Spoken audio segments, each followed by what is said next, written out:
In today's video, I'm going to teach you how to use Colossyan API. By the end, you'll know exactly how to get the API key you need to authenticate your projects, starting from a clean login and ending with a securely stored key you can use later. We'll keep things simple and focused so you can follow along without any guesswork. First, log into Colossyan using your usual account. Open the Colossyan website in your browser and sign in with your credentials. Make sure you're on your primary account for the workspace you intend to use. If you have enhanced security enabled, complete any verification prompts. Once you're in, give the page a second to load the dashboard so all the navigation elements are visible. Next, look to the lower left corner of the screen and click on your profile. This is typically your avatar or initials at the very bottom of the left sidebar. Clicking it opens a small menu or panel tied to your account and workspace settings. If you're part of multiple workspaces, confirm you're looking at the one where you want to manage API access.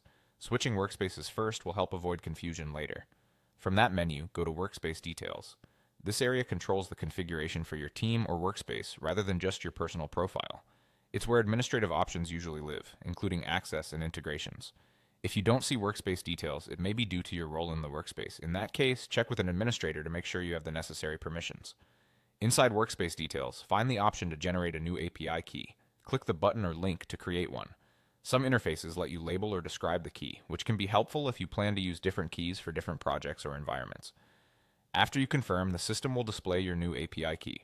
This is important. Copy it immediately and store it somewhere secure because many dashboards only show a key once for security reasons.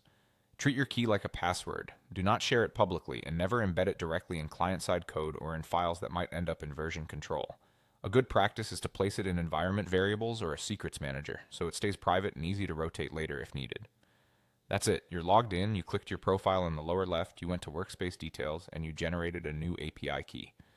With this key safely stored, you're ready to authenticate your applications and services against the Colossyan API whenever you begin building.